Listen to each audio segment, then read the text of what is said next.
Hello everyone. Today, Biker Justice Analyst bring you a story full of humanity and compassion. Enjoy listening. The Hell's Angel left roses on her grave every week, not knowing she was actually alive. The late afternoon breeze rustled through the cemetery's oak trees, sending leaves dancing across the well-maintained paths. Jack Turner's massive frame cast a long shadow over Sarah's gravestone as he knelt before it. His weathered hands, adorned with faded tattoos that told stories of his past life, carefully arranged the fresh roses he had brought. The marble headstone gleamed despite the overcast sky, a testament to his weekly visits and careful maintenance.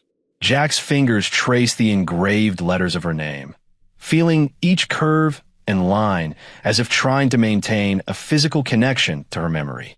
"Hey, Sarah," he said softly, his deep voice barely above a whisper. "Another week without you." He paused, swallowing hard against the lump in his throat. "The roses at the shop reminded me of that garden you always wanted to plant. Remember how you used to talk about filling our backyard with flowers? Before you continue listening, please let me know where in the world are you watching from today." Now back to the story. A cool gust of wind swept through the cemetery, causing his leather jacket to flutter. Jack pulled it tighter around himself, more out of habit than actual cold. His broad shoulders hunched forward as he continued speaking to the stone. "I should have been there that day," he muttered, guilt weighing heavy in his words. "If I hadn't been out with the boys." His voice trailed off as memories of that fatal day threatened to overwhelm him. The motorcycle gang had needed him for what they called important business, and he had chosen them over Sarah's request to help her run errands. Jack's rough fingers picked at a few stray weeds that had sprouted near the base of the headstone. "I miss your laugh, Sarah, the way you'd roll your eyes when I tried to cook dinner." A ghost of a smile crossed his face before fading back into his usual stern expression. "Even the way you'd lecture me about leaving my boots by the door." The overcast sky darkened slightly, and Jack glanced up, checking for rain. His eyes, usually hard and intimidating, softened as he looked back at the grave. "I'm trying to be better, Sarah. I know that's what you would have wanted. Haven't touched a drop in 3 months now." He patted the stone gently, as if giving her a reassuring touch. Jack stayed there, sometimes talking, sometimes just sitting in silence, until the growing darkness reminded him it was time to leave. As he pushed himself to his feet, his joints protesting the movement, he became aware of someone watching him. Turning slightly, he caught sight of an elderly woman partially hidden behind a nearby tree. The woman's intense gaze made him uncomfortable. There was something knowing in her eyes that seemed to pierce right through his tough exterior. She took a tentative step forward, emerging from behind the tree, her gray hair neatly pulled back in a bun. Jack quickly turned back to Sarah's grave. "I'll see you next week," he mumbled, his voice gruffer than usual. He could feel the old woman's eyes following him as he walked back to his motorcycle, his boots crunching on the gravel path. He didn't look back, didn't acknowledge her presence any further. Whatever her reason for watching him, he wasn't interested in finding out. His motorcycle stood waiting, its chrome surfaces reflecting the dim light of the overcast sky. Jack swung his leg over the seat, the familiar movement bringing a small measure of comfort. The engine roared to life, drowning out his thoughts and any curiosity about the strange woman who had been watching him.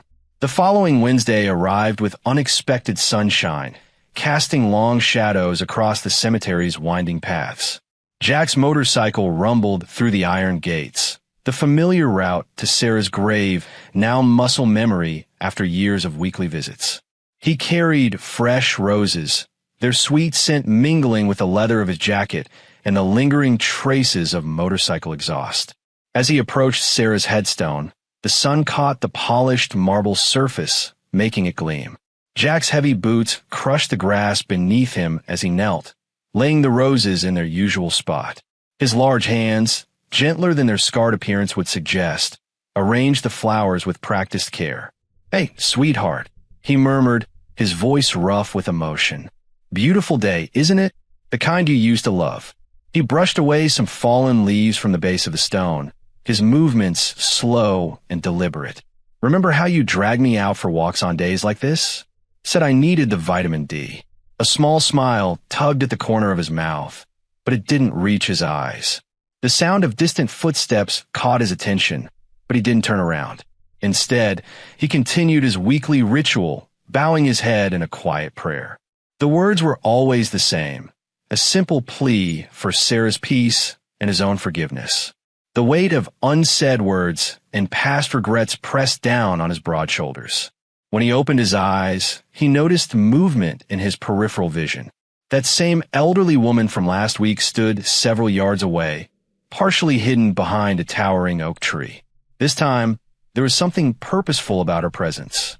She wasn't just happening by, she was waiting. An uncomfortable feeling settled in Jack's stomach. He'd gotten used to being alone during these visits, sharing private moments with Sarah's memory. The woman's presence felt like an intrusion, and yet there was something about her that made him pause. "I miss you," he whispered to the gravestone, trying to ignore the prickling sensation of being watched. Every damn day, his fingers traced the dates carved into the stone, numbers that still had the power to make his heart ache. The sound of careful footsteps on grass grew closer. Jack tensed but remained kneeling, his hands still resting on the cool marble. The elderly woman's shadow fell across the grave, long and thin in the afternoon sun. "Excuse me," came a gentle voice behind him. "I hope I'm not intruding." Jack slowly stood, his full height towering over the small woman. Up close, he could see the kindness in her face, the careful way she held herself. She offered a tentative smile, her eyes crinkling at the corners.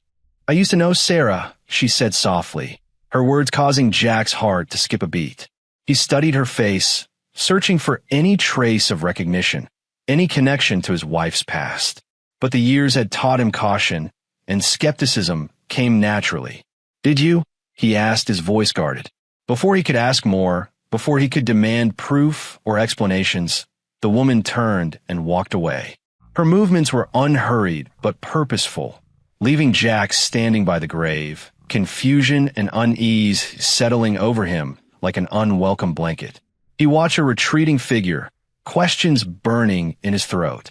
The roses lay perfectly arranged at the base of Sarah's headstone, their petals stirring slightly in the afternoon breeze, while Jack stood frozen between past and present, certain only of his uncertainty. The ceiling fan in Jack's bedroom spun lazily, casting shifting shadows across the walls. He lay in bed, staring upward, his mind refusing to quiet down. The old woman's words echoed in his thoughts. "I used to know Sarah." Sleep remained stubbornly out of reach as questions tumbled through his mind. He rolled onto his side, glancing at the digital clock, 3:17 a.m. The red numbers glowed accusingly in the darkness. His queen-size bed felt too empty, too big, just as it had for years now. A motorcycle rumbled past his window, the familiar sound reminding him of countless nights spent riding with Sarah on the back of his bike, her arms wrapped tightly around his waist.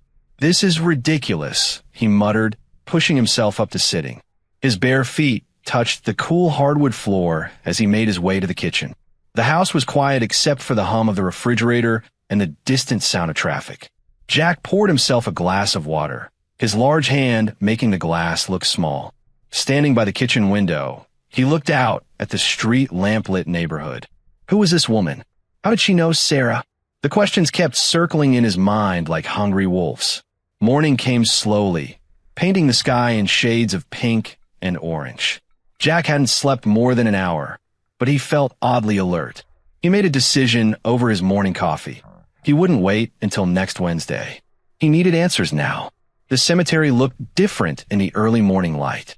Dew sparkled on the grass, and birds called to each other from the trees. Jack's boots left wet prints as he walked the familiar path to Sarah's grave. His heart beat faster when he saw a figure sitting on a wooden bench nearby. It was her, the elderly woman. She looked up as he approached, seeming unsurprised by his presence. A gentle smile crossed her face, making the wrinkles around her eyes more pronounced. "I had a feeling you might come back sooner," she said, her voice warm and kind. "Who are you?" Jack asked, his voice gruffer than he intended. He remained standing, his imposing frame casting a shadow across the bench.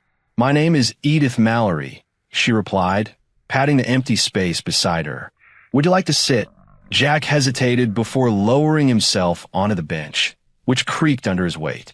"You said you knew Sarah?" "Yes, I did."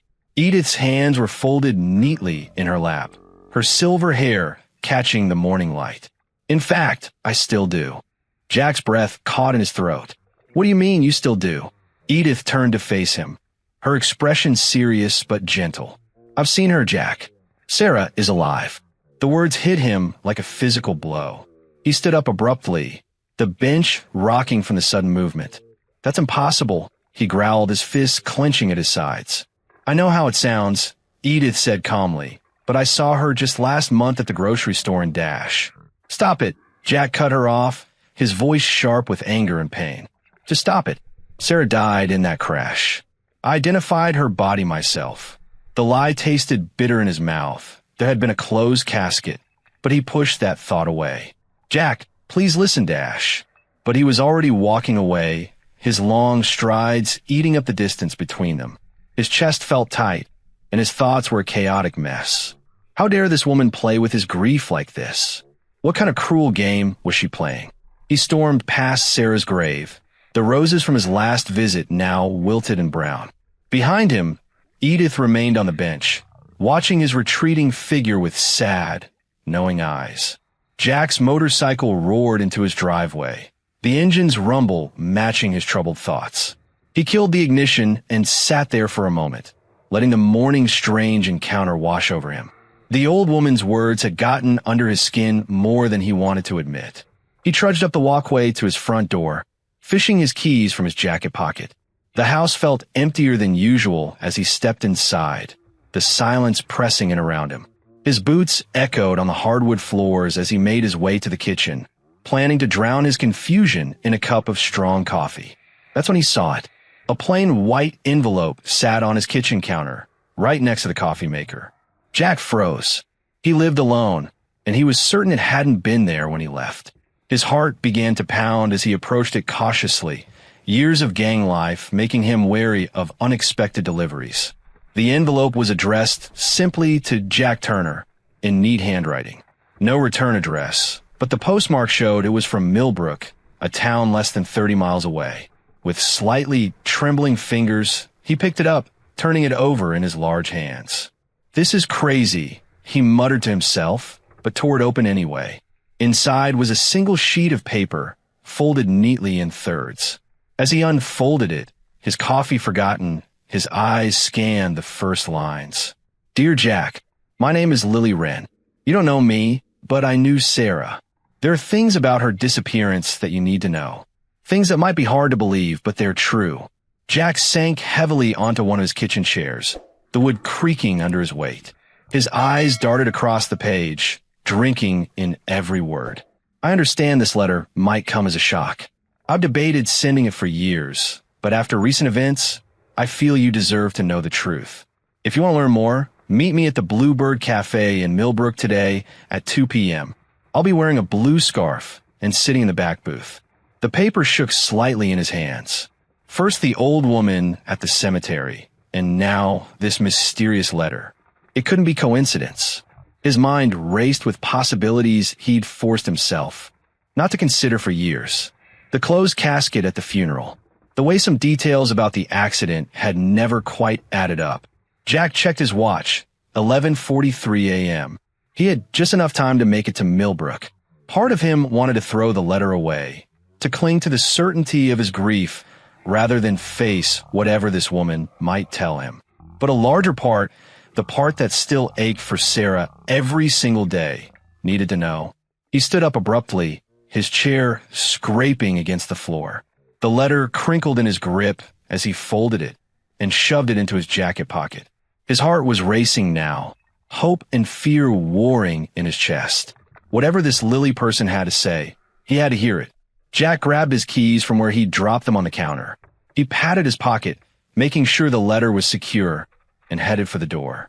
The mystery of Sarah's death had haunted him for years. Maybe today he'd finally get some answers. The Bluebird Cafe was nearly empty when Jack walked in, the lunch crowd long gone.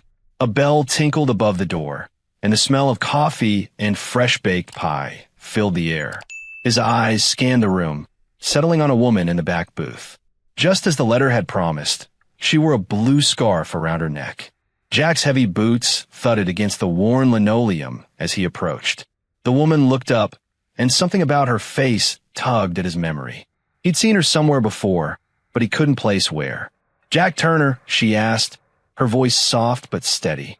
When he nodded, she gestured to the seat across from her. "I'm Lily. Please sit down." Jack lowered himself into the booth, the vinyl cushion squeaking under his weight.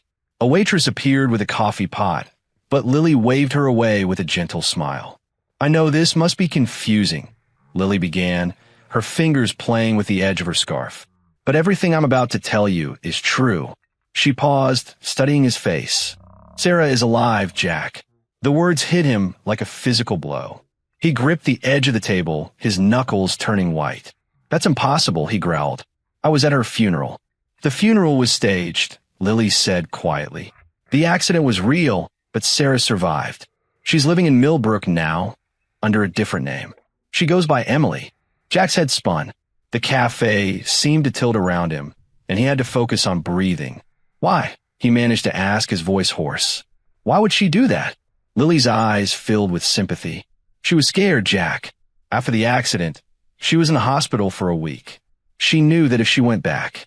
She trailed off, choosing her words carefully.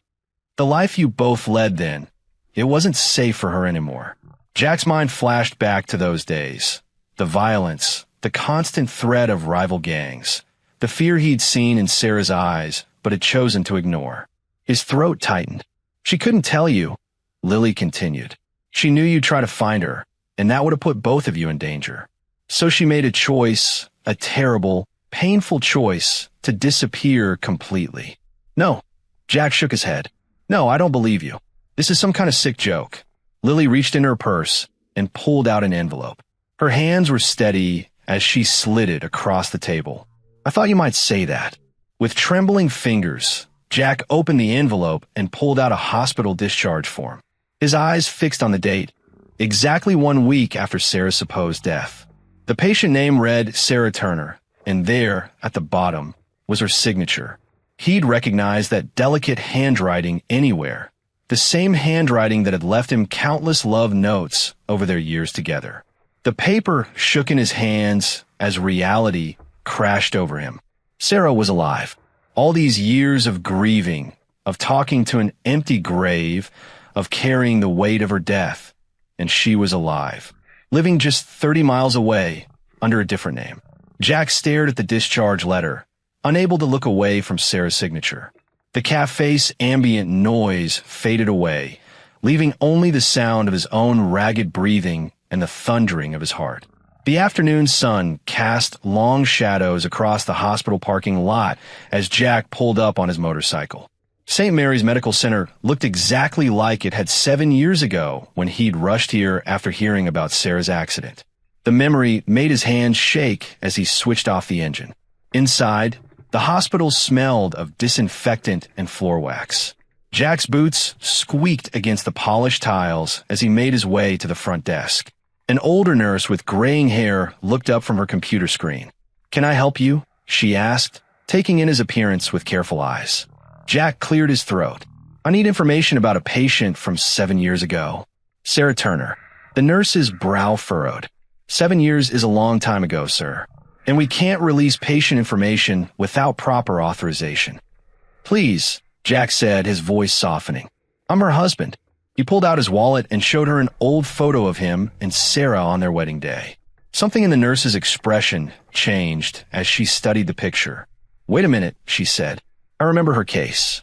The car accident victim everyone thought wouldn't make it." She peered at Jack more closely. "You were here every day until you weren't." Jack's heart pounded. "What do you mean?" "I was told she died." The nurse frowned, shaking her head. "That's not right." She recovered. "It was remarkable, actually. But then one day, she was just gone. We assumed she'd been discharged." She typed something into her computer. "I'm sorry, but the records from that time are archived. It would take days to retrieve them." Jack ran a hand through his graying hair, frustration building in his chest. Is there anyone else here who might remember? Anyone who treated her? Most of the staff from back then has moved on, the nurse said. Dr. Matthews was her primary physician, but he retired years ago. She hesitated, then added, there was a social worker who spent a lot of time with her. Jennifer, I think, but I don't know where she is now. Jack thanked the nurse and walked back outside, his mind racing. The confirmation that Sarah had survived felt like a physical weight in his chest. He spent the next several hours driving around town, following what few leads he had, but each one led to another dead end. By late afternoon, exhaustion had settled deep in his bones. He pulled into a small strip mall to grab some coffee, hoping it would help him think clearer. As he walked toward the cafe, something caught his eye, a weathered sign on one of the storefronts. Jack stopped dead in his tracks. There, on the building's directory board, among dentist offices and insurance agencies, was a name that made his heart skip: Sarah's Attic Antiques. He stared at the sign, remembering how Sarah had always loved old things, how she dreamed of opening her own antique shop someday. It was too specific to be a coincidence. Despite his fatigue, new energy coursed through his veins as he turned toward the store's location. After a day of frustration and dead ends, this felt right. This felt like a real lead. The bell above the door chimed softly as Jack entered Sarah's attic. The musty scent of old furniture and aged wood filled his nostrils. Afternoon light filtered through dusty windows, creating golden beams that highlighted dancing dust motes. His heavy boots creaked against the wooden floorboards as he moved through narrow aisles crowded with vintage treasures. The shop was empty except for a teenage girl behind the counter, absorbed in her phone. She barely glanced up as Jack made his way to the back of the store. His trained eyes scanned everything, looking for any sign of Sarah.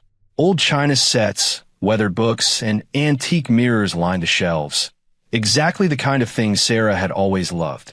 In the far corner, partially hidden behind a tall wardrobe, Jack spotted a door marked storage.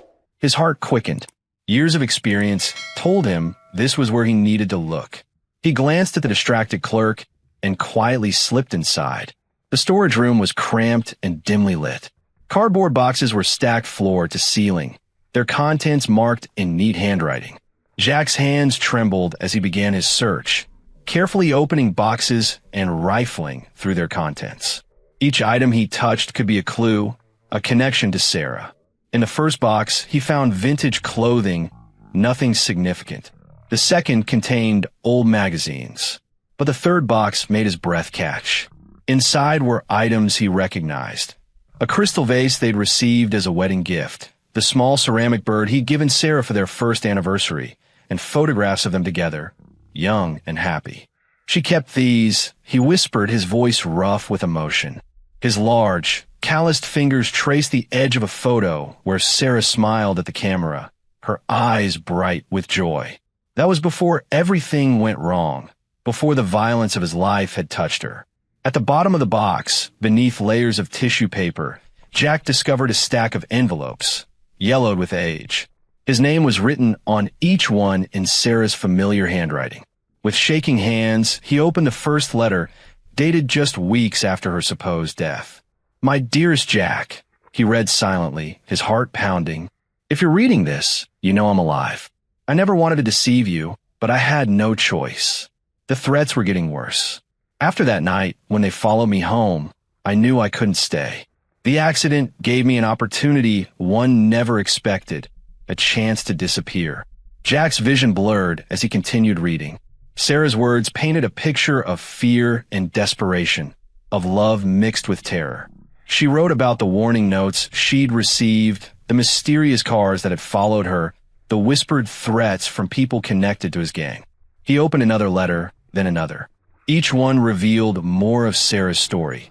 Her recovery in the hospital, her decision to vanish, the pain of leaving him behind. The final letter in the stack made his hands shake the most. "I want you to know," Sarah had written, "that walking away from you was the hardest thing I've ever done. But I couldn't bear the thought of what they might do to hurt you through me. I had to disappear to keep us both safe. Please understand that even though I had to leave, my love for you never died. It never will. Jack slumped against the wall, the letters clutched to his chest. 7 years of grief and guilt crashed over him as the truth sank in. Sarah wasn't dead. She'd been out there all this time, carrying this burden alone. Everything he'd believed, every tear he'd shed at her grave, had been built on a lie born of love and fear. The morning sun cast long shadows across the quiet suburban street as Jack sat in his parked truck, his weathered hands gripping the steering wheel. Through the windshield, he watched a modest 2-story house with blue shutters and flower boxes bursting with red geraniums. His heart hammered against his ribs as he waited. At precisely 8:15 a.m., a woman emerged from the front door. Jack's breath caught in his throat. She wore a flowing summer dress and carried a large canvas bag over her shoulder, so different from the leather jacket she used to wear. Her hair was shorter now, streaked with subtle highlights instead of the deep black he remembered. She moved with a lightness he'd never seen before, free from the shadow that had followed her during their marriage. "Sarah," he whispered, though he knew she went by Emily now. Jack watched as she watered the flowers in her front yard, carefully tending to each plant. Her movements were precise and gentle, reminding him of how she used to care for their small garden years ago. But there was something different about her now, a peace that seemed to radiate from within. The changes in her appearance were subtle but significant. Laugh lines creased the corners of her eyes, telling stories of joy he hadn't been part of. Her face had softened, losing the worried look that had become permanent in their final years together. She looked happy. A young boy ran out of the house, calling Mom. Jack's heart clenched. The boy couldn't have been more than 6 or 7. Sarah, Emily, knelt down and hugged him, smoothing his wild morning hair. A man appeared in the doorway, presumably heading to work, and kissed her goodbye. Jack watched as she waved them both off, a simple domestic scene that felt like a knife in his chest. Throughout the day, Jack observed her routine from a careful distance. She visited the local library, had lunch with friends at a small cafe, and shopped at the farmer's market. Every interaction showed him a woman who had built a full, rich life, a life that didn't include him. As evening approached, Jack knew he couldn't delay any longer. He watched her family return home, saw them through the windows eating dinner together, and waited until the man left again for what looked like a night shift. The boy appeared to be getting ready for bed. Jack's palms were sweating as he finally stepped out of his truck. The street lamps had just flickered on, casting pools of warm light on the sidewalk. Each step toward her house felt heavier than the last. The gravel crunched under his boots as he made his way up her driveway, his heart thundering so loud he was sure she must be able to hear it inside. The porch light cast a gentle glow on the welcome mat. Jack stood there, frozen, staring at the brass knocker. 7 years of grief, anger, and longing crashed over him. His large frame, once intimidating to so many, now trembled slightly as he raised his hand. He knocked 3 times, the sound echoing in the quiet evening air. Footsteps approached from inside. Jack held his breath. The porch light illuminated his face as the door slowly opened, and there she was, Sarah, his Sarah, standing less than 2 feet away. Her eyes widened in recognition, her hand flying to her mouth. The dish towel she'd been holding dropped silently to the floor. Their eyes locked. Time seemed to stop, the world narrowing to just this moment, this threshold between past and present. Neither of them moved. Neither of them spoke. They simply stared at each other, 7 years of separation hanging in the air between them. Sarah's hands trembled as she led Jack into her living room. Family photos lined the walls, snapshots of birthdays, vacations, and ordinary moments that felt like daggers in Jack's heart. He lowered his massive frame onto a floral patterned couch that seemed too delicate to hold him. "Would you?" Sarah's voice cracked. She cleared her throat and tried again.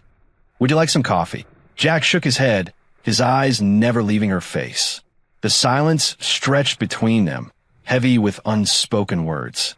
A child's drawing hung on the refrigerator, visible through the kitchen doorway.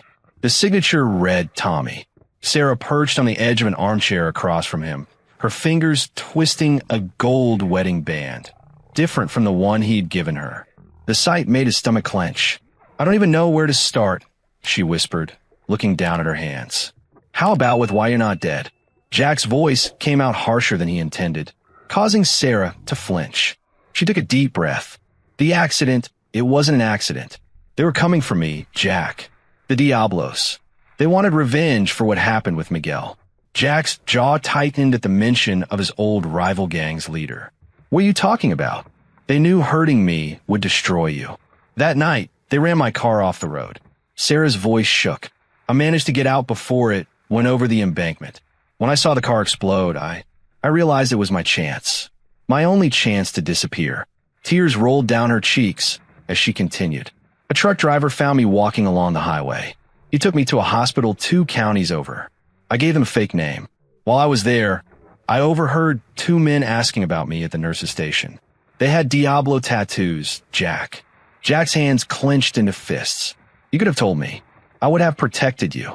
Sarah's laugh was bitter. "Like you protected me before? You were never home, always running with the angels. Every night, I waited up wondering if you'd come home in handcuffs or a body bag. That wasn't your choice to make," Jack growled. 7 years, Sarah, 7 years I thought you were dead. I visited your grave every week." "I know," she whispered. "Edith told me. She's been keeping an eye on you for me." Jack stood up abruptly, pacing the small room. "You had someone watching me? While I was mourning you." His voice rose with each word. "Do you have any idea what your death did to me?" "Please." Sarah glanced anxiously toward stairs. "Tommy's sleeping." Jack forced himself to lower his voice, but the anger still simmered. "Why didn't you ever contact me? After you got settled here, after you built this perfect little life? Why not just tell me you were okay?" Sarah's shoulders slumped. "At first it was fear, pure survival. Then I met David. He was kind, stable. He made me feel safe." She wiped her eyes. "But the real reason? I was terrified, Jack. Terrified that if I reached out, the Diablos would find out. They'd hurt you to get to me, and I couldn't bear having your blood on my hands. It was better for you to think I was dead than to actually make you a target." Her voice broke on the last word. The clock on the mantel ticked loudly in the silence that followed, marking each second of their shared pain. Jack's eyes fixed on a family photo hanging on the wall. Sarah, no, Emily now, stood beaming next to a man with kind eyes and graying temples. A boy, maybe 7 or 8, sat perched between them on a park bench. They looked happy, complete. His chest tightened until he could barely breathe. "You look like you've had a good life here," he said, his voice rough with emotion. The words tasted bitter in his mouth. Sarah wrapped her arms around herself, a gesture he remembered from their own life together. "I've been safe here. David is a good man. And I wasn't." The question hung in the air between them. "That's not fair, Jack." Sarah's voice trembled. You are, but your life was dangerous. The choices you made, Dash. I made those choices to provide for us." Jack's voice rose again, and he forced himself to lower it, remembering the sleeping child upstairs. "Everything I did was to give you the life you deserved." Sarah shook her head, tears gathering in her eyes. "But I never wanted that life, Jack. The constant fear, the late-night phone calls, the police at our door. Do you remember the night they raided our house? I spent 3 hours in handcuffs while they tore our home apart looking for drugs." Jack's jaw clenched. "That was a mistake. They had bad information, Dash. It doesn't matter. That was my life, Jack. Living in fear, not just of your enemies, but of the law, too." She wiped her eyes with trembling fingers. "When the Diablos ran me off the road, it wasn't the first time I'd faced death because of the club." The truth of her words hit him like a physical blow. He remembered the drive-by shooting at their old house, the threatening notes left on their car, the whispered warnings from other old ladies about keeping her head down and her mouth shut.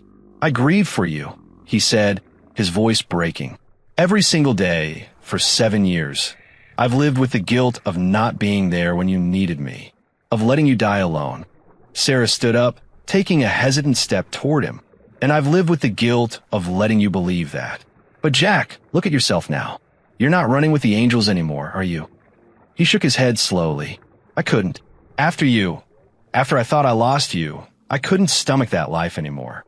Then maybe, she paused, choosing her words carefully. Maybe something good came from all this pain.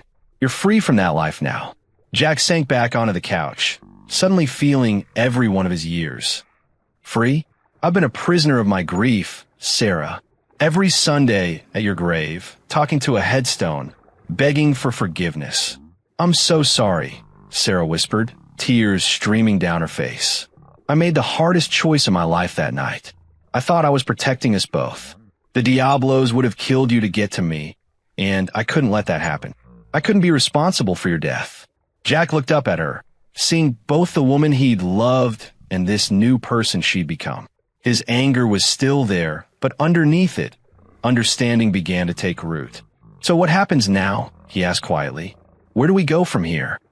The morning sun filtered through the kitchen windows as Sarah busied herself making coffee.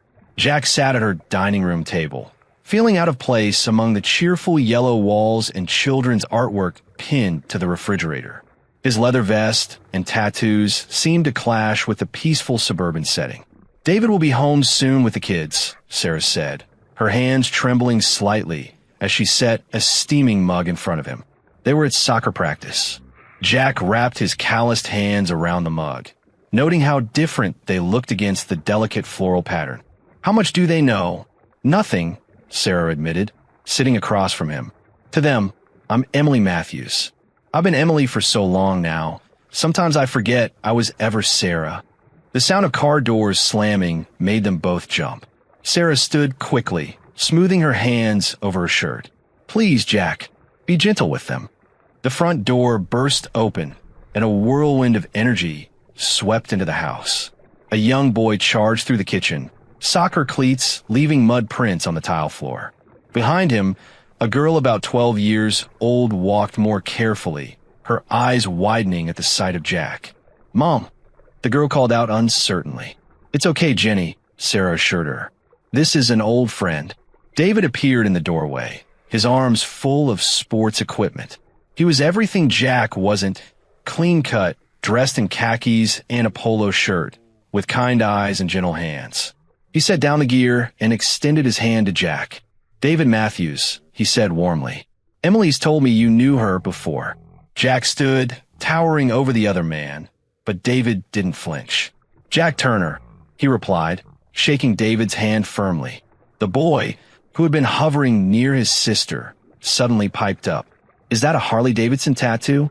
Do you ride motorcycles? Tommy, Sarah, Emily, said softly, why don't you and Jenny go get cleaned up for dinner? But Mom, Dash. Now, please. The children reluctantly trudged upstairs, stealing glances at Jack over their shoulders. David moved to stand beside Sarah, placing a protective hand on her shoulder. The gesture wasn't lost on Jack. Would you like to stay for dinner? David offered, though his eyes held a hint of uncertainty. Jack watched as Sarah unconsciously leaned into her husband's touch. He saw the family photos on the walls, the homework spread across the coffee table, the comfortable lived-in feel of a happy home. This wasn't his world.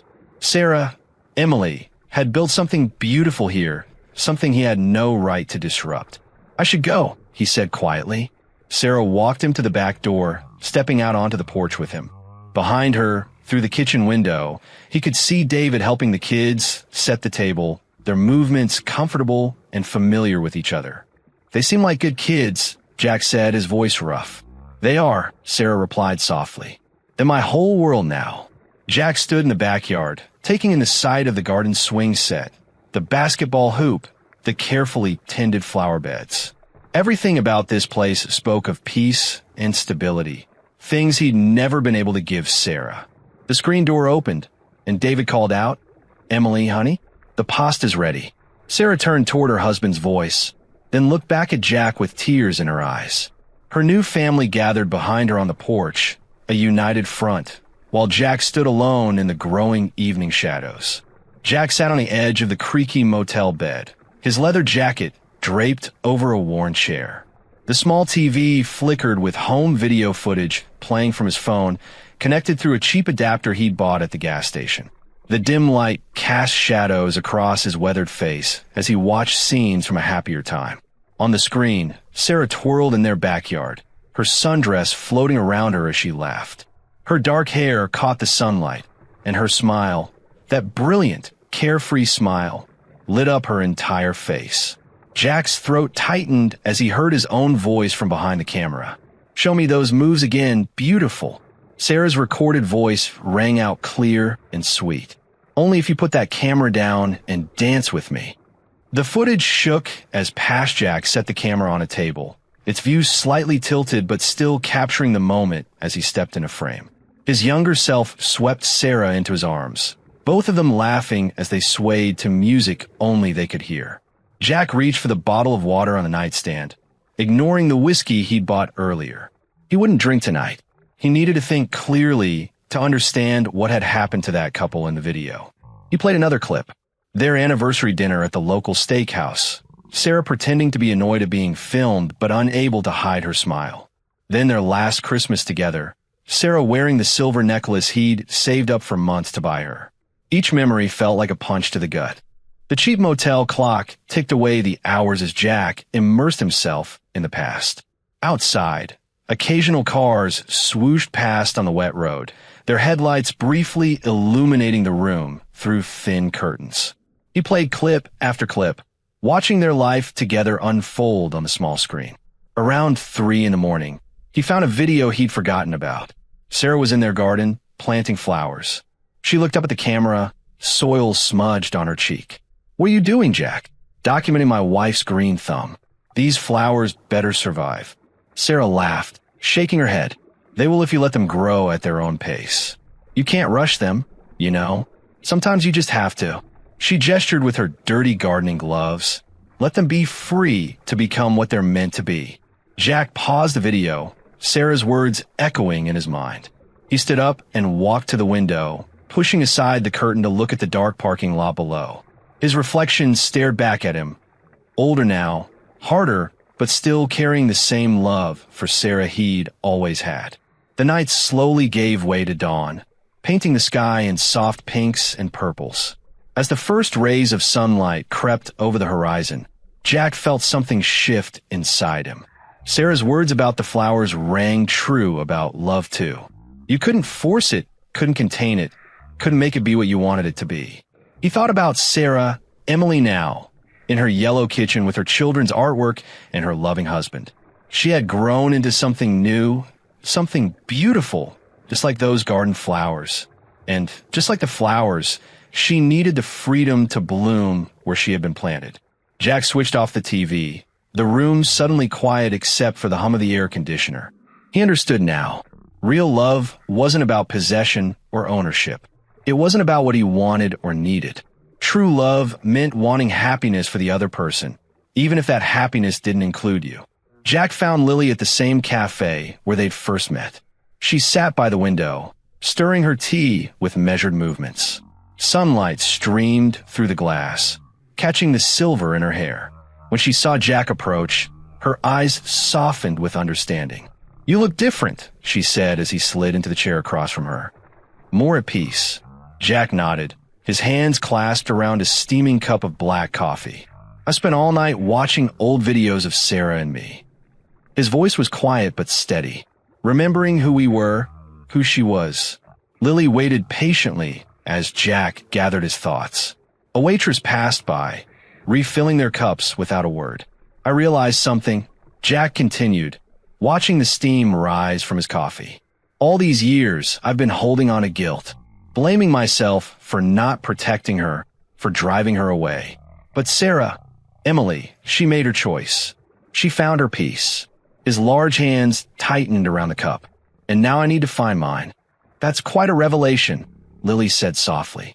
She reached across the table and placed her hand over his. It takes a strong person to come to that understanding. Jack's shoulders relaxed slightly at her touch. "I always thought love meant fighting for what you want, never giving up. But sometimes," he paused, searching for the right words. "Sometimes love means letting go. Sarah would be proud of you, Jack." Lily's voice was gentle but firm. "The man you've become, it's who she always knew you could be." They sat in comfortable silence for a moment, the cafe's quiet buzz surrounding them. Through the window, Jack watched people hurrying past, each carrying their own stories, their own burdens. "What will you do now?" Lily asked. "First, I need to say goodbye." Jack met her eyes.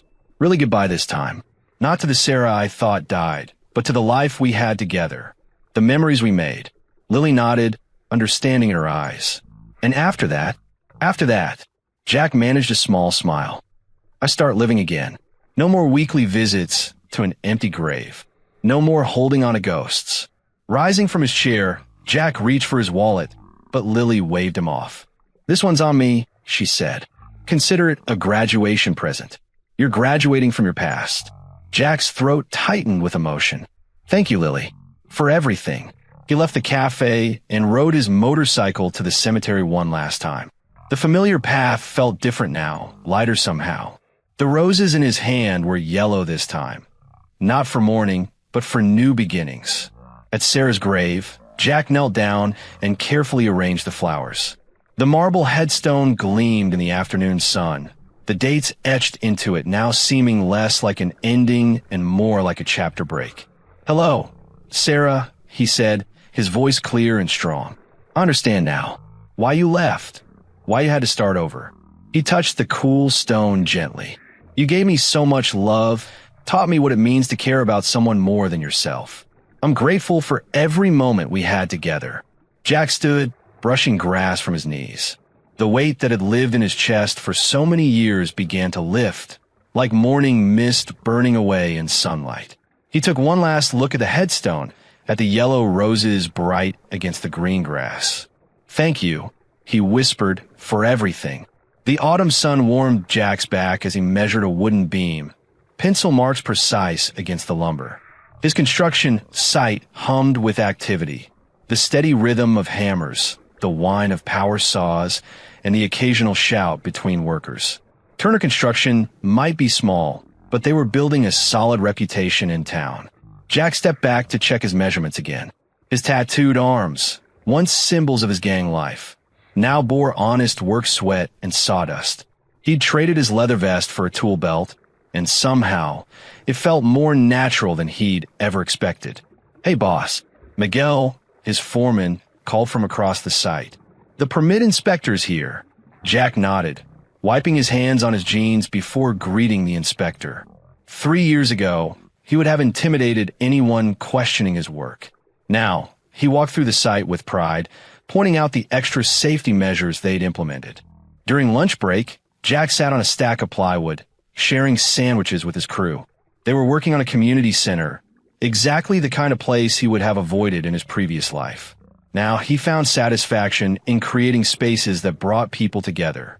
"My sister's church group is hosting a fall festival there next weekend," Miguel mentioned between bites. "You should come, Jack. The whole town will be there." Jack's first instinct was to decline, but he caught himself. The old Jack would have retreated. The new Jack was trying something different. "Maybe I will," he said, surprising himself. Saturday arrived crisp and clear. Jack parked his truck. He still kept his motorcycle, but it wasn't his daily ride anymore, and walked toward the festival grounds. Children darted between booths selling homemade pies and crafts. The air smelled of cinnamon and wood smoke. He felt out of place at first, his size and appearance drawing curious glances. But then he heard someone call his name. It was Mrs. Chun, whose restaurant he'd helped renovate last spring. She waved him over to try her famous dumplings. "On the house," she insisted, pressing a plate into his hands. "You saved my business with that quick repair work during the flood." As he sampled the food, Jack noticed how different his interactions were now. People greeted him with warm smiles instead of fearful glances. He'd become part of this community, brick by brick, project by project. At the pie judging booth, he met Carol, a local librarian with kind eyes and a quick laugh. She was struggling with a heavy box of books for the festival's reading corner. "Let me help you with that," Jack offered, easily lifting the box. "Thank you," she smiled, brushing gray streak hair from her face. "I'm Carol. I've heard about your work. You're building the new children's wing at the community center." They walked together, talking about books and building plans. Carol didn't flinch at his tattoos or imposing size. Instead, She asked intelligent questions about construction techniques and shared stories about her favorite mysteries. As they set up the reading corner together, Jack realized he was smiling, really smiling. The grief was still there, a quiet ache in his chest, but it no longer defined his every moment. He was Jack Turner, builder, community member, and maybe, just maybe, someone who could look forward to tomorrow. The festival bustled around them as Carol showed him her favorite books, her enthusiasm infectious. For the first time in years, Jack felt truly present in the moment, not haunted by his past or anxious about the future. Jack was finishing up paperwork in his construction trailer when Miguel burst through the door, his face pale. "Boss, there's some guys on bikes asking around town about you. They don't look friendly." Through the trailer window, Jack spotted 3 motorcycles cruising down Main Street, their riders wearing the familiar colors of his old gang. His stomach clenched as he recognized Snake, his former sergeant-at-arms, leading the pack. "Go home early today, Miguel," Jack said, his voice steady despite the tension building in his chest. "Tell the crew to clear out." After Miguel left, Jack sat heavily in his chair, his mind racing. The gang wouldn't be here without a reason. They must have caught wind of Sarah, Emily now, and her new life. His hands curled into fists at the thought of them anywhere near her family. The rumble of motorcycles grew louder, then cut off abruptly outside his trailer. Heavy boots clomped up the metal steps. The door swung open, and Snake's tattooed face appeared, followed by 2 other riders Jack remembered from his past life. Well, Snake drawled, his eyes cold. The mighty Jack Turner, playing contractor. He looked around the trailer with exaggerated disdain. "Nice setup you got here. Real respectable." Jack remained seated, his expression neutral. "What do you want, Snake?" "Funny thing," Snake said, running a finger along Jack's desk. "Word got back to us about your dead wife. Except she ain't so dead, is she?" His lip curled into a sneer. The boys aren't too happy about that little deception.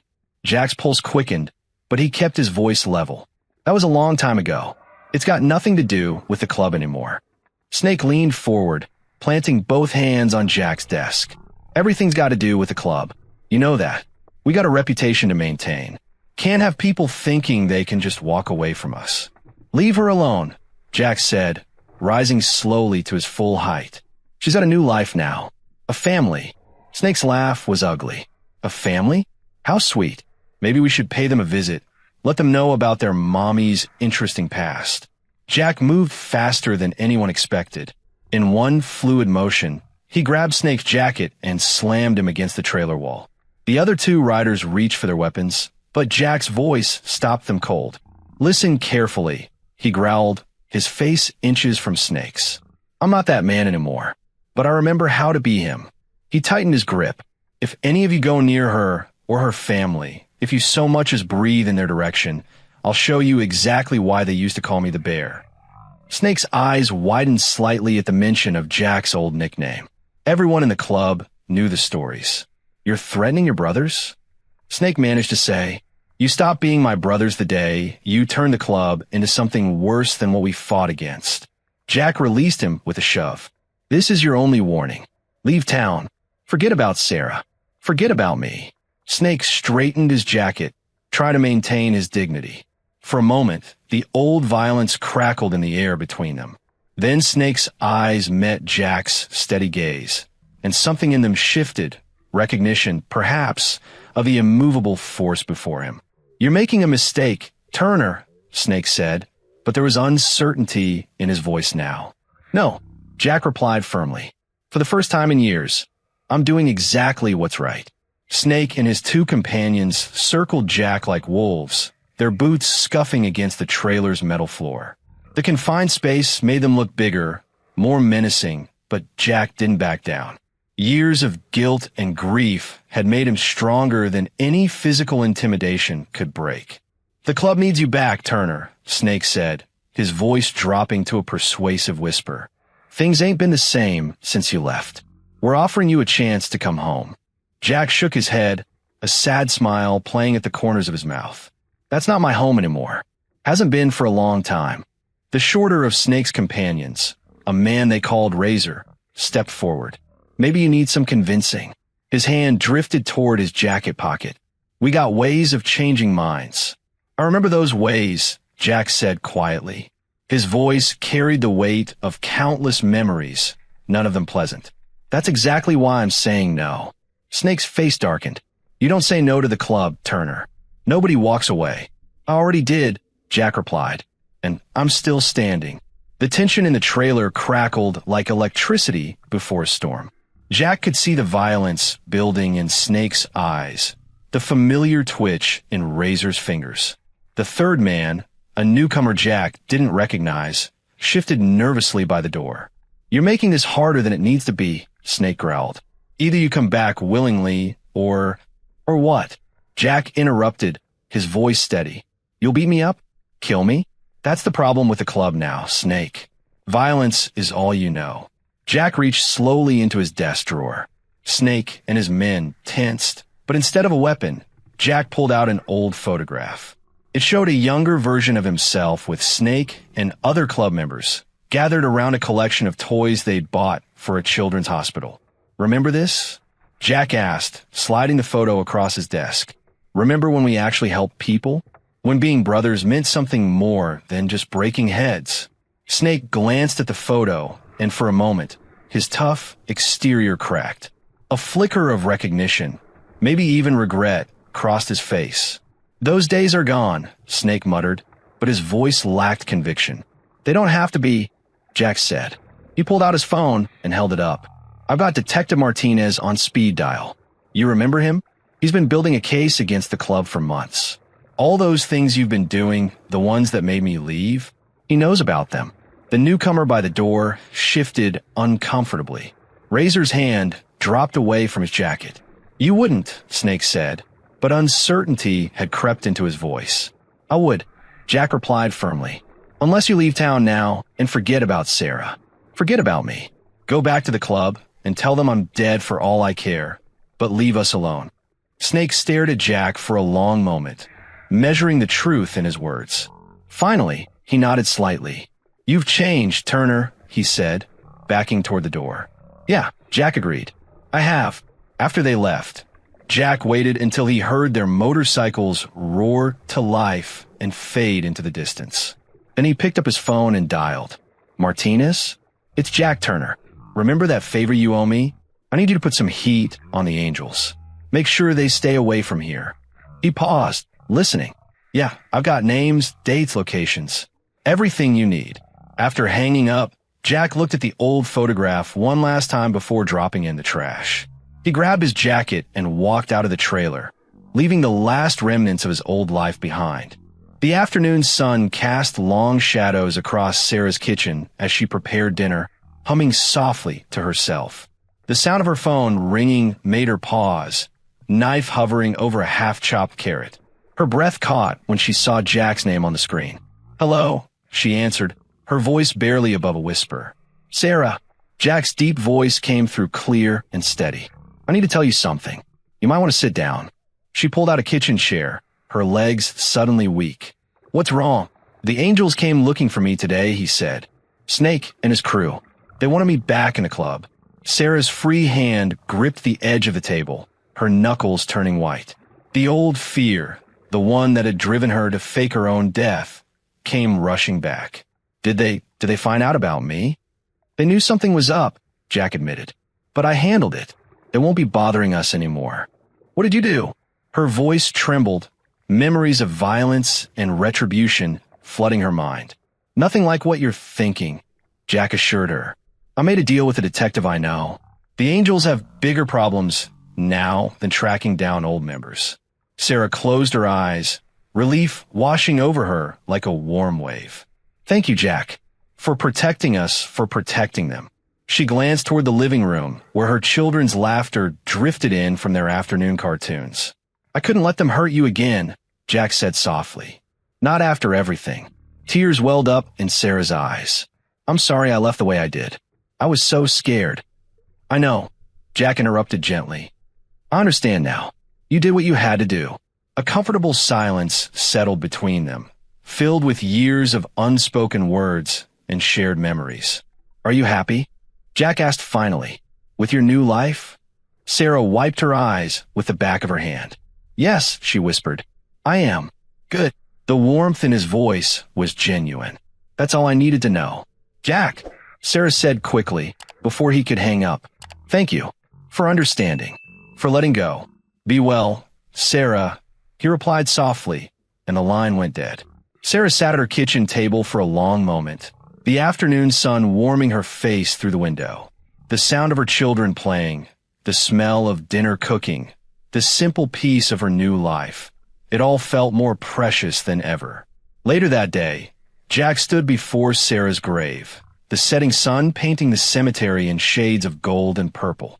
He traced his fingers over the familiar letters of her name, remembering all the times he'd stood in this exact spot, drowning in grief and guilt. But today was different. Today, he wasn't here to mourn.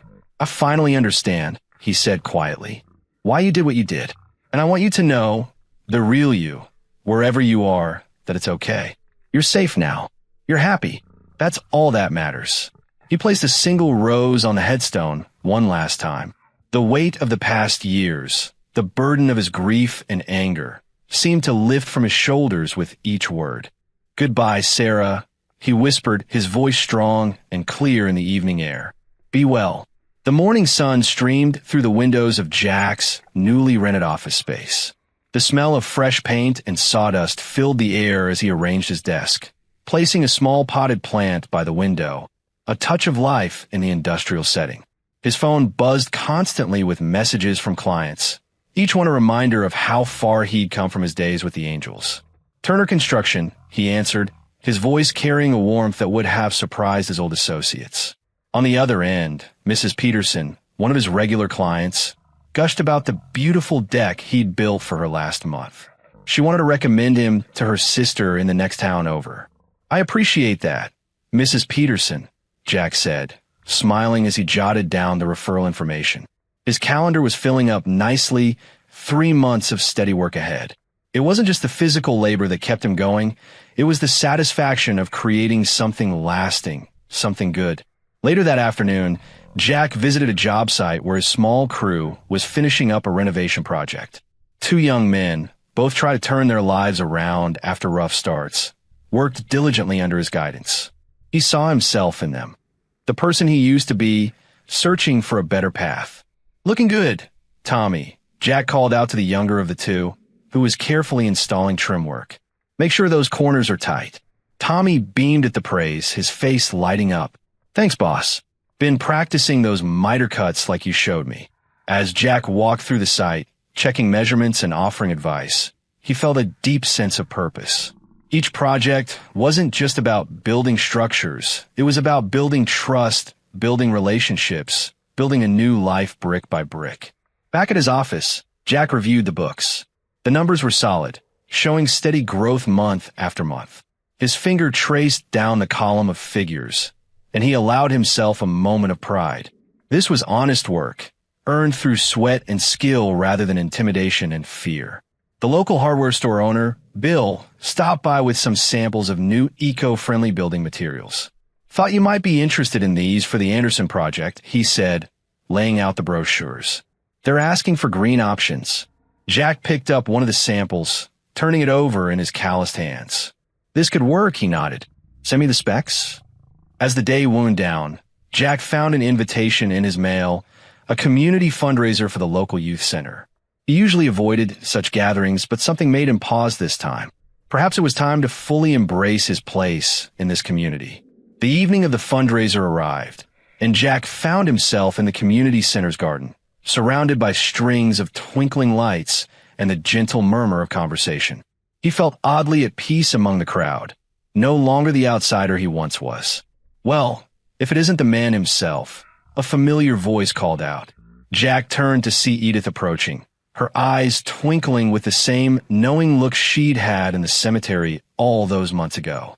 Edith, he greeted her warmly. They found a quiet corner near a flowering jasmine bush. I've been hearing good things about your work, she said, patting his arm. You've built quite a reputation for yourself. Jack ducked his head, slightly embarrassed by the praise. Just trying to do right by people. Edith's eyes softened as she studied his face. You know, Jack, I've watched you change these past months. The way you've turned your life around. How you've helped those boys you hired." She paused, her voice full of emotion. "I'm proud of the man you've become." The simple words hit Jack harder than he expected, bringing a lump to his throat. Here was someone who had seen him at his lowest, who knew his darkest moments, telling him he'd done good. The morning sun warmed the window of the small coffee shop on Main Street as Jack settled into a corner booth across from Edith. Steam rose from his black coffee while Edith stirred honey into her tea, her movements deliberate and gentle. "You know, Jack," Edith said, setting her spoon down with a soft clink, "life has a way of surprising us when we least expect it." Jack wrapped his large hands around his coffee mug, feeling its warmth. "I suppose it does," he replied, thinking of how much had changed in the past year. "I see how you've grown," Edith continued, her eyes kind but direct.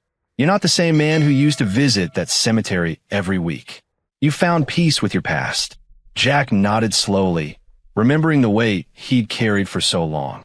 "Some days are still harder than others," he admitted. "That's natural," Edith said, reaching across to pat his hand. "But you don't have to walk this path alone forever. There are good people in this town, Jack. People who see the man you've become." Jack shifted uncomfortably in his seat. "I don't know, Edith. After Sarah." He trailed off, staring into his coffee. "Sarah has her life now," Edith said gently. "And you deserve to have yours too. Love isn't something we get just one shot at." The morning crowd bustled around them, locals grabbing their daily coffee, business people rushing to meetings. Through the window, Jack watched as Mary Chun, who ran the local bookstore, walked past. She caught his eye and waved with a warm smile. "Mary's been asking about you," Edith mentioned casually, following his gaze. "She was impressed by the shelving you built for her store last month." Jack felt his cheeks warm slightly. "She's nice," he said simply, remembering how Mary had insisted he stay for tea after finishing the installation, how easily conversation had flowed between them. "She hosts a book club every Thursday evening," Edith said. "They're reading that mystery novel you mentioned enjoying." Jack raised an eyebrow. "Been playing matchmaker, Edith?" She laughed, a sound like wind chimes. "I'm just saying, it wouldn't hurt to stop by. Maybe browse some books." Later that week, Jack found himself walking into Mary's bookstore, telling himself he was just there to look around. Mary's face lit up when she saw him, and soon they were discussing their favorite authors, their voices soft among the shelves of books.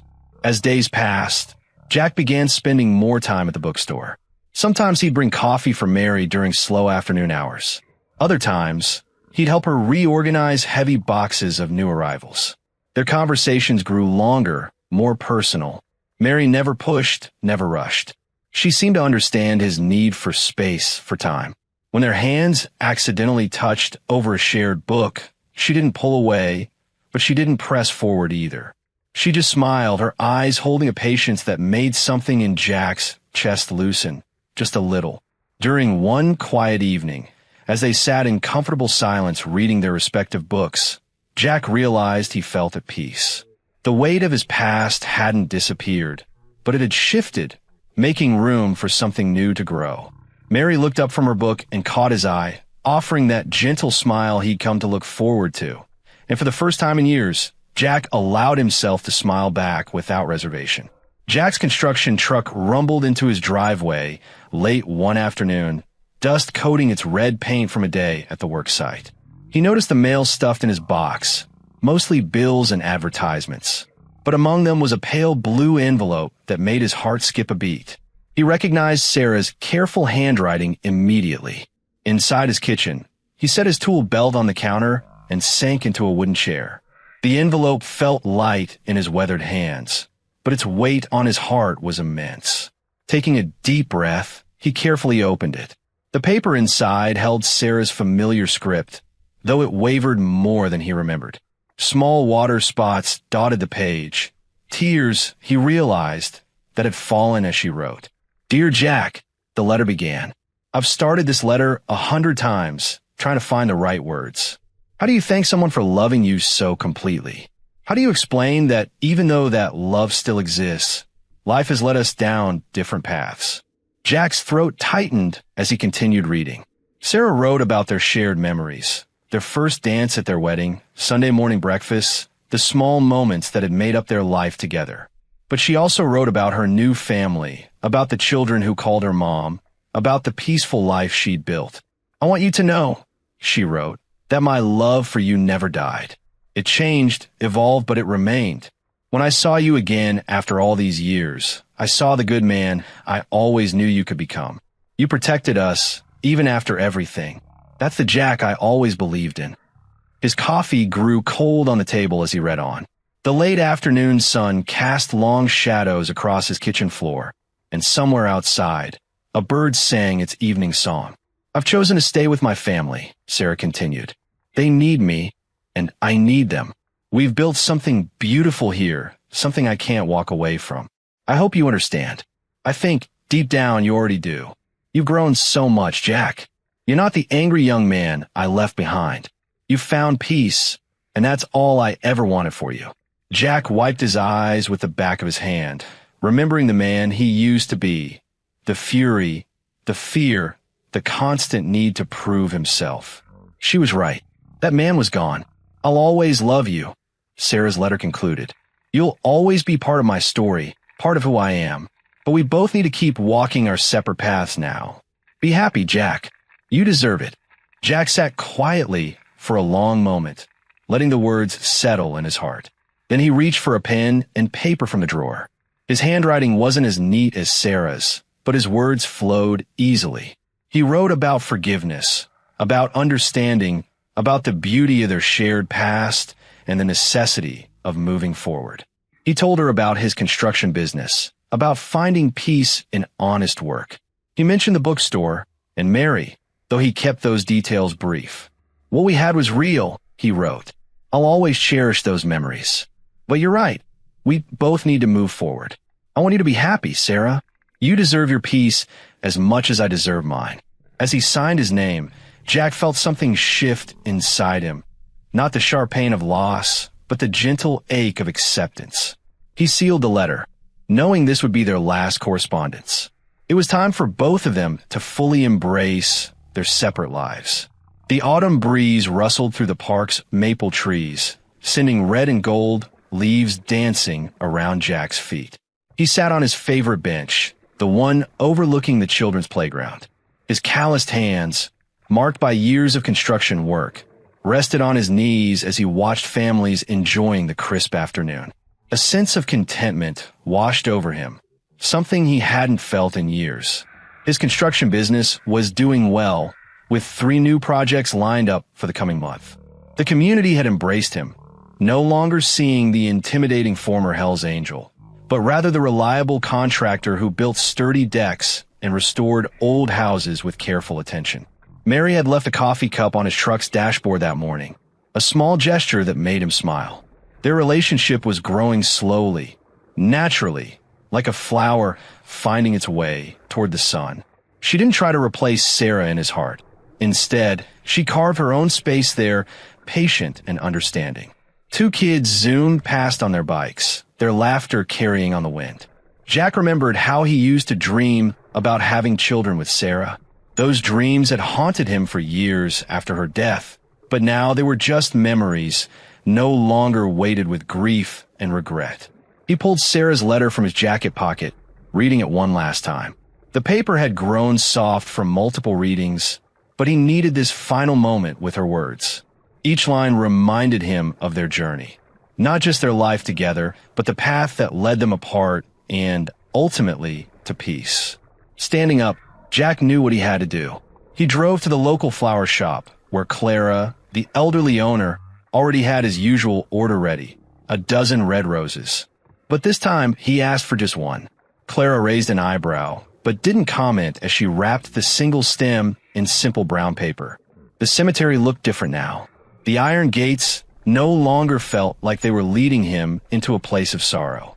The familiar path to Sarah's grave was lined with autumn colors, nature's way of painting everything in warm, gentle hues. Jack stood before the headstone, traces of his weekly visits evident in the well-maintained grass around it. For years, this spot had been his anchor to the past, a place where grief and guilt had kept him tethered to what he'd lost. But now, holding the single rose, he felt ready for the final step. "Sarah," he spoke softly, kneeling down. "I understand now. Everything that happened, it led us exactly where we needed to be. You found your peace, and I've found mine." He placed the rose gently against the cold stone, its red petals bright against the gray granite. This single flower meant more than all the dozens he'd brought before. It wasn't an offering of grief or guilt, but a symbol of acceptance and letting go.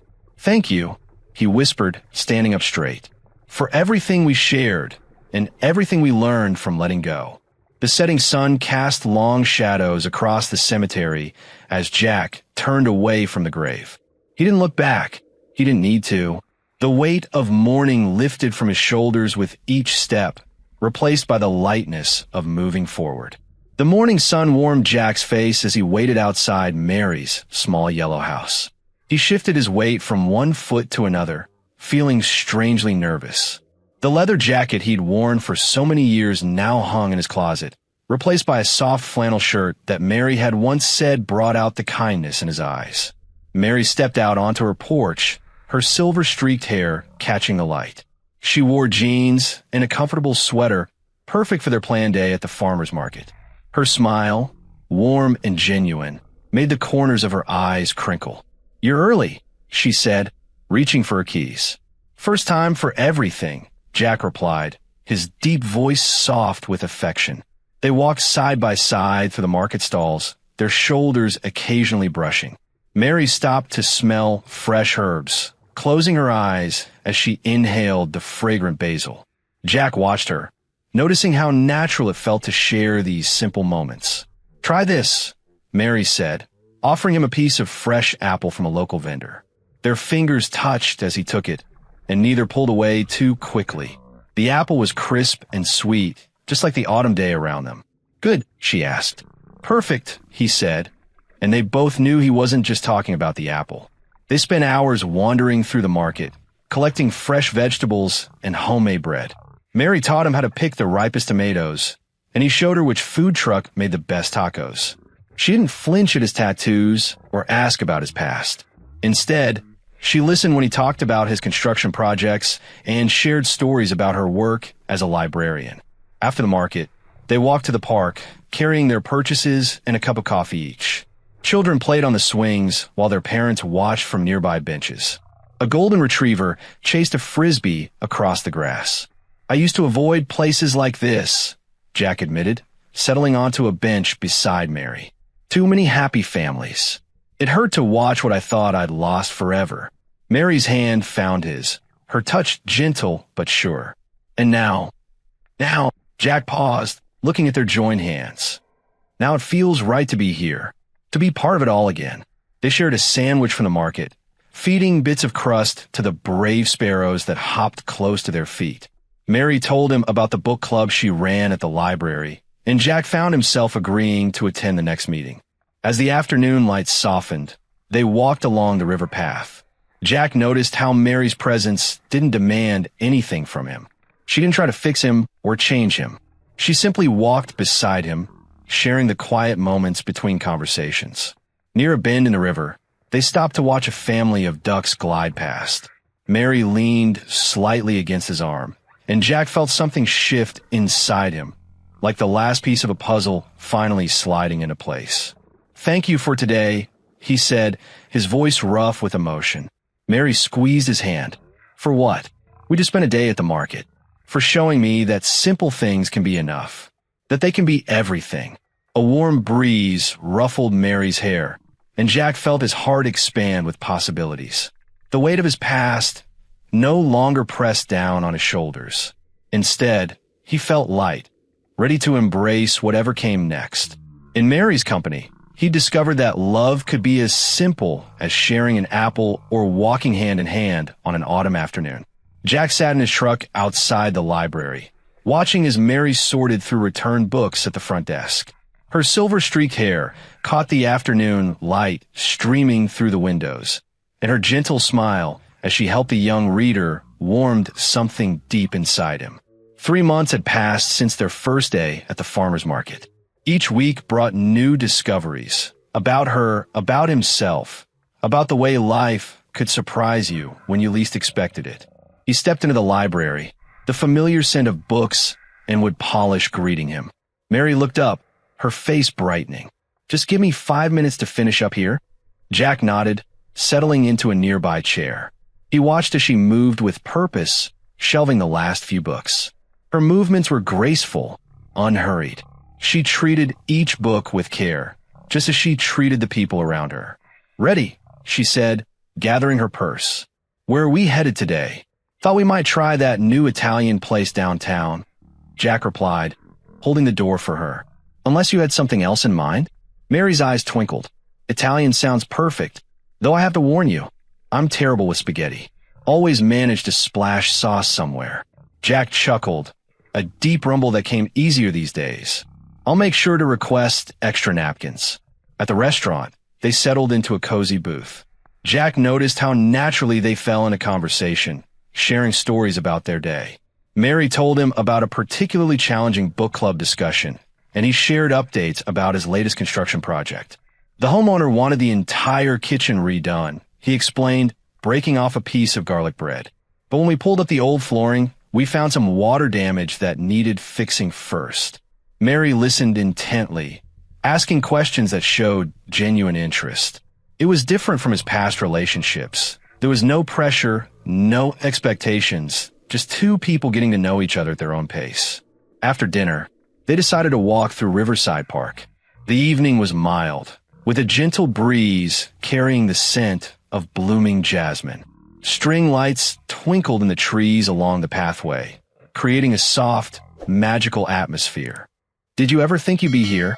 Mary asked, her hand warm in his. "I mean, at this point in your life." Jack considered the question carefully. "No," he admitted. "For a long time, I thought my life was set in stone. That I'd always be that guy, the one with the rough past, living with regrets." Mary squeezed his hand gently. "And now," he paused, watching a family pass by on bicycles, their laughter floating back to them on the breeze. "Now I'm learning that life has more chapters than we expect, that it's okay to turn the page." They walked in comfortable silence for a while, their footsteps in sync. The path curved around a small pond where ducks dozed near the water's edge. The setting sun painted the sky in soft pinks and purples, reflecting off the water's surface. Jack felt Mary's thumb trace small circles on his palm, a gesture so simple yet so profound in its intimacy. He realized that while Sarah would always occupy a corner of his heart, there was room for new love, new memories, new possibilities. They paused at a clearing that offered a view of the entire park. Other couples and families dotted the landscape, enjoying the peaceful evening. Mary leaned slightly against Jack's arm, and together they gazed at the horizon, where the sun was painting the sky in brilliant colors, promising another beautiful day tomorrow. Jack parked his motorcycle near the familiar iron gates of Oakwood Cemetery. The late afternoon sun cast long shadows across the well-tended grounds, and a gentle breeze rustled through the maple trees. He held a single red rose in his weathered hands, its petals soft and perfect against his calloused fingers. The path to Sarah's grave was one he could walk blindfolded after all these years. Each step felt different today, lighter, purposeful. The weight that had pressed down on his shoulders for so long had finally lifted, leaving him standing taller than he had in years. Birds chirped in the branches overhead as Jack approached the familiar headstone. Sarah's name was etched in elegant letters, the dates below telling a story he now knew wasn't true. The marble was clean and well-maintained, just as he'd always kept it. "Hey, Sarah," he said softly, his deep voice carrying on the breeze. "I think this will be my last visit for a while." He knelt down, brushing away a few fallen leaves from the base of the stone. The grass was soft beneath his knees, still damp from the morning's dew. His fingers traced the carved letters one final time. "You know, I spent so many years talking to this stone, thinking you were gone." He paused, a small smile tugging at the corners of his mouth. "Now I know you're out there, living your life. And that's exactly how it should be." The rose felt warm in his hands as he carefully laid it across the base of the headstone. Its deep red petals caught the sunlight, seeming to glow against the gray marble. This final rose represented everything: the love they'd shared, the pain they'd endured, and the peace they'd both finally found. "I want you to know something," Jack continued, his voice steady and clear. "I understand now why you did what you did, and I forgive you." He took a deep breath, feeling the truth of his words settle in his chest. "I hope you can forgive me too, for the man I was back then, for the danger I brought into your life." A squirrel scampered across a nearby headstone, pausing to watch him curiously. Jack smiled at the small creature, appreciating the simple moment of life amidst all this remembrance of the past. "You'll always have a place in my heart, Sarah. Nothing can change that." He stood slowly, brushing the grass from his jeans. "But it's time for both of us to live in the present, not the past." The breeze picked up slightly, carrying the sweet scent of nearby flowering bushes. Jack took one last look at the headstone, at the rose resting against it. The sight no longer filled him with grief or regret. Instead, he felt a profound sense of gratitude for everything: the love they'd shared, the lessons he'd learned, and the peace he'd finally found.